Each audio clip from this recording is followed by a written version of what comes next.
welcome to today's video. This is going to be my quarter 3 reading statistics. We're essentially just going to have a quick look through top books and then some fun facts about the month and the reading in terms of like what I've read, how I've read, has it been good, has it been bad, genres, that sort of thing. That is the very basics of what we're going to be doing today. My cat is about to jump on a surface. He is not allowed on. Okay, we're back. Jeff's going to behave, aren't you? No. Okay. But yeah, this is going to be all statistics, all the fun things that I have to talk about quarter 3. So quarter 3, July, August, September, those 3 months, the third quarter of the year. What have I read? How's it going? Let's talk about it. So during quarter 3 I read 37 books, which I'm quite pleased with. Like, I think that's a really good number. I don't think it's as high as quarter 2, but I think I just had one really good reading month earlier on in the year and it kind of skewed it a little bit. But overall 37, I think that's really solid and a really good number to have read.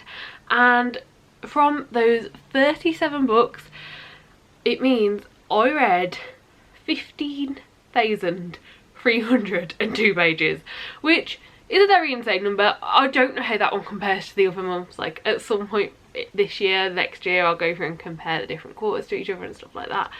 But yeah, 15,302 pages. That sounds insane. I don't know if that's normal. I don't know if that's like normal for me and my reading speed. I'm really not sure, but it sounds like a lot. So yeah, I think that's quite impressive.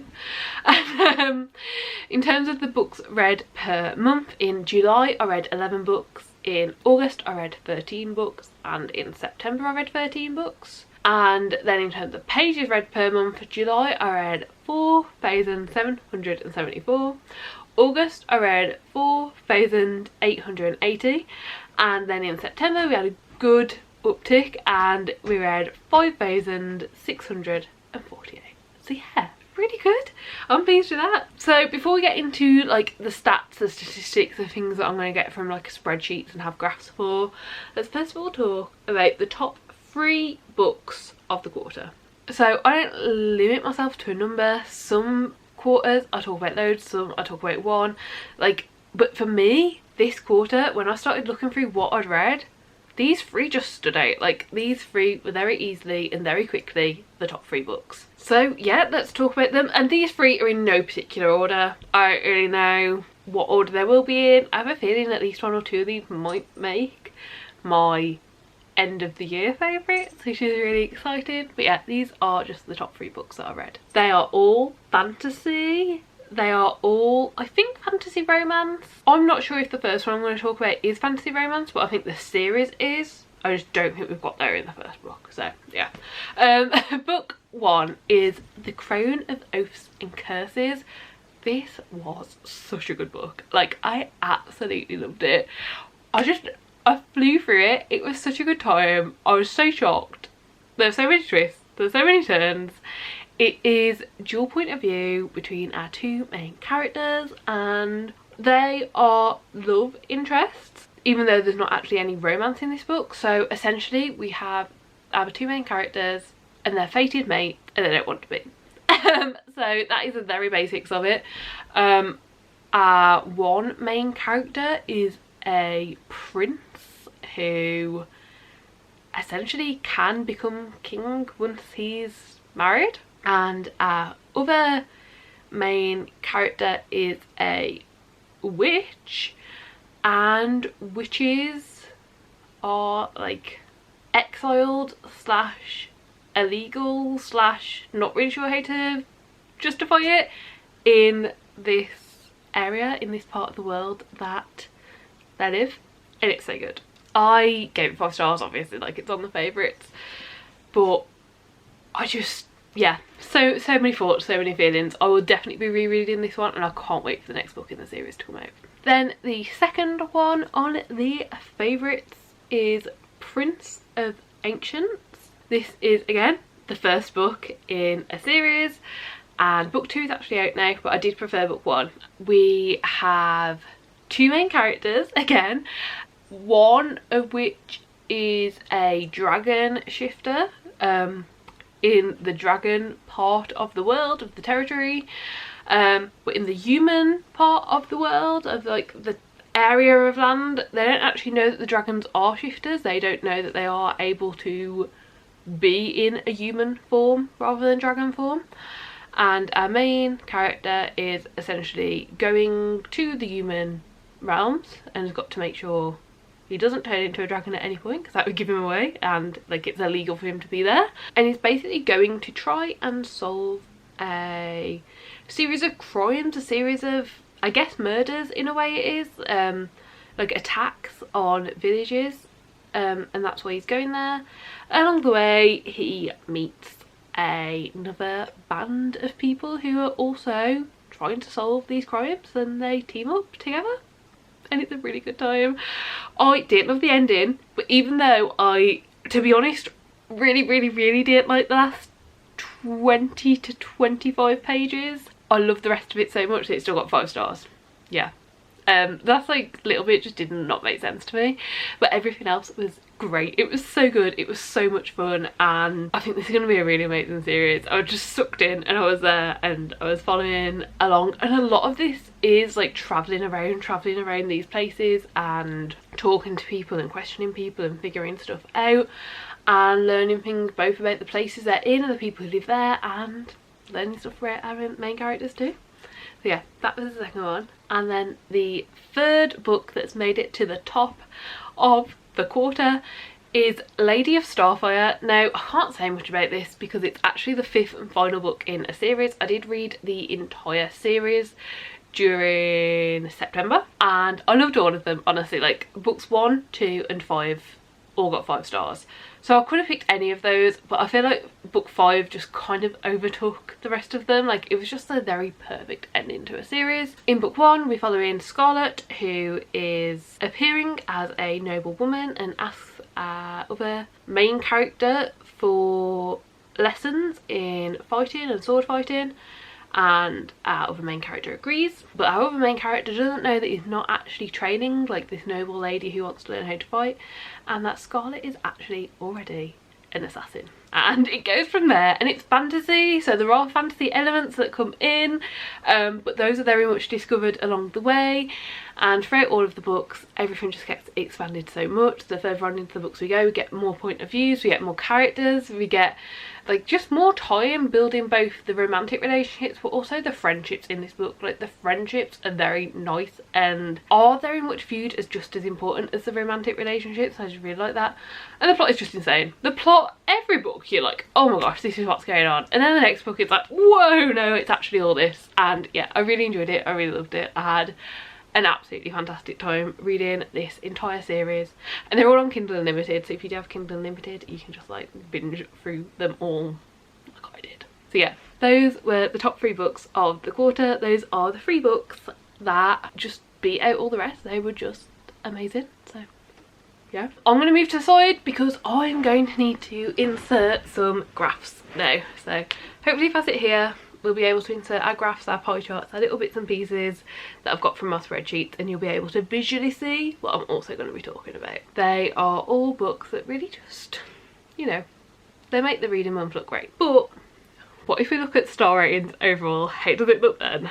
The star ratings look good. And honestly, until I looked at like this graph, this pie chart, that's the word I'm looking for, this pie chart, I didn't realise just how good this quarter had been.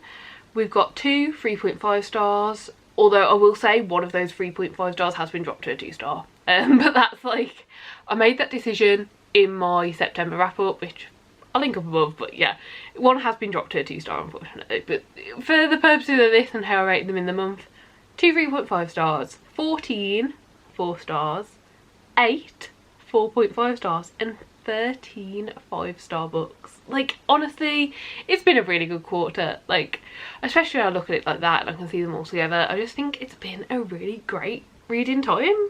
I will say one reason I think that this could be is I have got a lot better at DNFing books. There have been books that I've started reading, started looking through, you know, got a good chunk in, I've DNF'd them, and like I've got better at this. I've actually got better if I'm not enjoying a book. I'll DNF it, I'll put it down, I'll leave it. So that could be a really good reason. And then the other reason I think the star ratings could be so good leads us to another statistic we probably need to look at. And that is standalones versus series. So as you can see here, 89.2% of the books that I read during quarter 3 were part of series. And obviously if you love one book in a series and you keep reading, chances are you're going to keep loving the series. So that could be another reason why the star ratings are so high.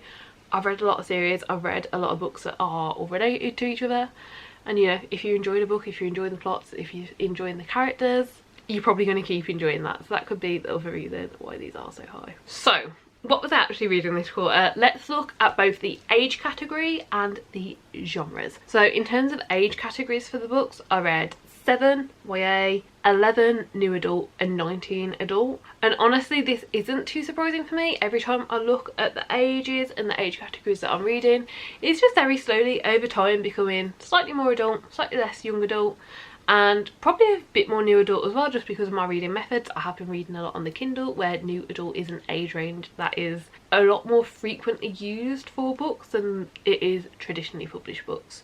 So yeah, just slowly over time I'm reading less YA and more adult, and like, to me that's completely normal and completely fine.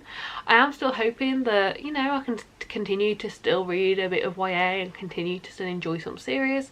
Obviously there are quite a few YA series that I'm part way through and I would like to finish, but yeah, I mean, I'm getting old, I'm 27, like it's not surprising that over time I'm just going to start enjoying more and more adult and start reading less and less young adult, just because, you know, a big part of a book is relating to characters, and you know, I do still enjoy quite a few books where it is just like, you know, following these young characters. Like I can still relate to that in a lot of ways, but the more time that passes, the less that's going to be a thing. Then in terms of genre, this looks absolutely insane to me, I will say. I usually read more fantasy than anything else, but when I say that, I normally read kind of like 60% fantasy, and then I'll have lots of like 10 to 5% in like 3, 4, 5 different genres as well as fantasy. This quarter I read 91.9% fantasy. 91.9%. Yeah, I mainly just read fantasy, which I mean is my favourite genre, is the genre that I enjoy to read the most, but it just doesn't normally take up so much of the reading. And yeah, that was followed equally by 2.7% for both non-fiction, biography and poetry, and essentially 2.7% is just one book in each. So yeah, that's a look at the genres. I mean, I'm not upset by it, I'm not bothered by it, but I am surprised, just because even though I can very easily say fantasy is my favourite genre, I do enjoy a lot of genres. I guess fantasy's just been calling to me more these last couple of months. So then let's talk about how I actually got these books and the format that I read them in. So if you look at this chart, you can see I get my books in quite a few different ways, but this is actually quite overwhelmingly Kindle Unlimited. There are over 50% from Kindle Unlimited this last quarter. So Kindle Unlimited took up 51.4%, followed by Scribd at 18.9%, that would have mainly been the audiobooks I listened to, followed by 13.5% that I already owned previous to this year, followed by 10.8% that I owned and like got within 2023, followed by 2.7% on the Kindle and 2.7% that were ARCs that were sent to me. So these are like e-ARCs that I request through NetGalley. Overall, I'm fine with this. Like, I've been reading a lot of books that I've been enjoying. I've been reading a lot of good books. I'm perfectly happy with however I get them, but I do need to get my physical TBR down. So yeah, I mean, I'm working on an unhaul right now. You'll probably see that in about a month, because I'm trying to very slowly go through my books and make sure that I'm only keeping books I'm truly interested in.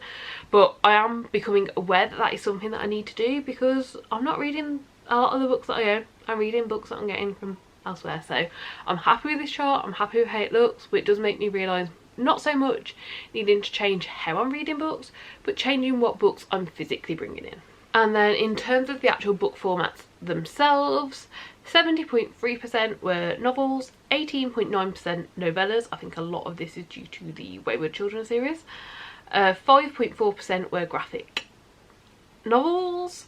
I don't really know how to put that, because I've marked it down as graphic novels, but one of those graphic novels was a graphic memoir, which obviously means it's not a novel. So I guess 5.4% were just graphic made, I don't know, say however you want. And then 2.7% were poetry and 2.7% was non-fiction. I don't have much to say. I do think this is interesting. I think it's interesting to look at the different formats. Like, it doesn't bother me. I'm happy to read whatever format, whatever I'm enjoying, whatever I'm liking. I don't think the format affects my reading in any way. I think as long as I know the format of the book that I'm going into, I'm gonna have a great and amazing time. And I don't really think I have anything to look at in terms of how the formats, you know, interact with anything else. I think just these are formats. It's kind of interesting to see. It kind of shows what I'm gravitating towards. There we go. And then I think those are all the stats I have to talk about. I don't think there's any others that I normally talk about in my quarter statistics. I think in quarter one, like January, February, March, I was doing way better at tracking like what content was in the books in terms of like different representations, in terms of who the authors were, in terms of like if I'd read from that author before, if they're new to me, all that sort of stuff. I haven't been keeping track of that, so those stats unfortunately are not included. Maybe I'll start tracking them again next year and we can have a better look at it, but for now, you know, I like to track. I really enjoy my spreadsheets. I really enjoy seeing statistics, but realistically, if it's not working for me to track those things, I'm just not going to worry. If there's anything that I see on my spreadsheets when I'm getting my little graphs off of them to import into here that I do find interesting, I will insert them here. And you know, you can visually see them, but I don't think there's anything else. And then I think the only thing left to check for this video is how does this put us in terms of the reading goal for the year. So the reading goal that I set this year was to read 165 books. This is one more book than what I read last year. I don't think this is how I'm going to continue setting my reading goal going forwards, but this is how I decided to do it for this year, one more book than last year. And currently I've read 136 books. So 136 of 165 is 82.42%, which is great. That's more than 75%. By the end of quarter three, we needed to be on 75 to make the goal, and we're on 82.42. So super happy. I think it's going good. Definitely no complaints. Not feeling stressed about it yet. I feel like normally if I don't reach my reading goal by like December, I start to get a little stressed, but right now we're okay. We're having a fun time, and it's yeah, we're probably gonna hit it, fingers crossed, but yeah, I think it's very likely that we will. So yeah, that is it from me and my quarter three statistics. I really hope that you enjoyed the video. If you did like it, then please do give it a like. If you have any questions about the statistics, if you have anything you want to discuss, let me know down below. You can also subscribe down below if you'd like to see more videos like this. I do post majority bookish videos. And yeah, that's it from me today. Bye.